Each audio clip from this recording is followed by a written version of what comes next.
সিরাজগঞ্জ রাশেদাত জোহা সরকারি মহিলা কলেজে নবীনবরণ ও সাংস্কৃতিক অনুষ্ঠান অনুষ্ঠিত। সিরাজগঞ্জ প্রতিনিধি শাহ আলমের প্রতিবেদনে। সিরাজগঞ্জ রাশিদাত জোহা সরকারি মহিলা কলেজে উৎসবমুখর পরিবেশে অনুষ্ঠিত হয়েছে নবীনবরণ ও মনোজ্ঞ সাংস্কৃতিক অনুষ্ঠান। শনিবার ২৯ নভেম্বর ২০২৫ দিনব্যাপী কলেজ প্রাঙ্গণে আয়োজন করা এই অনুষ্ঠানকে কেন্দ্র করে শিক্ষার্থীদের মাঝে ছিল নানা উৎসাহ উদ্দীপনা।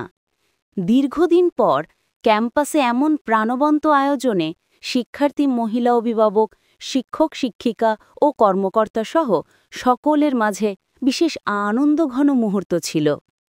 অনুষ্ঠানে সভাপতিত্ব করেন কলেজের অধ্যক্ষ প্রফেসর সুলতানা সালমা হোসেন।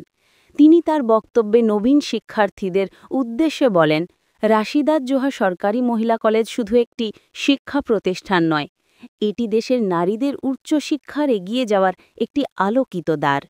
নিয়মিত অধ্যয়ন, শৃঙ্খলা ও মানবিকতা এই ৩ গুণ ধারণ করেই তোমাদের এগিয়ে যেতে হবে।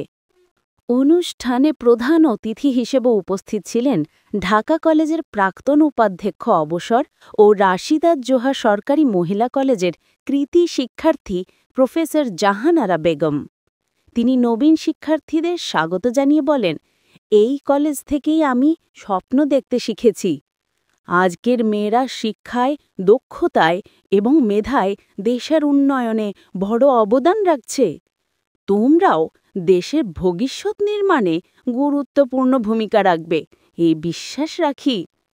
বিশেষ অতিথি হিসেবে উপস্থিত ছিলেন কলেজের উপাধ্যক্ষ প্রফেসর মোহাম্মদ লুৎফর রহমান, অনুষ্ঠানের পরিচালনা কমিটির আহ্বায়ক প্রফেসর মোহাম্মদ বদরুল ইসলাম, শিক্ষক পরিষদের সম্পাদক মোহাম্মদ জাহাঙ্গীর আলম সহ অন্যান্য সহযোগী অধ্যক্ষ, কর্মকর্তা ও কর্মচারী বৃন্দ।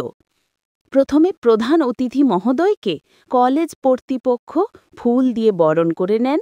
এরপর অতিথিবৃন্দকে ফুল দিয়ে শুভেচ্ছা জানানো হয় এবং পরে নবাগত ছাত্রছাত্রীদের ফুল চিটিয়ে বরণ করে নেওয়া হয়। এরপর অতিথিবৃন্দ স্বাগত বক্তব্য রাখেন এবং সর্বশেষে সাংস্কৃতিক অনুষ্ঠান উপভোগ করেন আমন্ত্রিত অতিথিবৃন্দ, শিক্ষক শিক্ষিকাগণ এবং ছাত্রীগণ।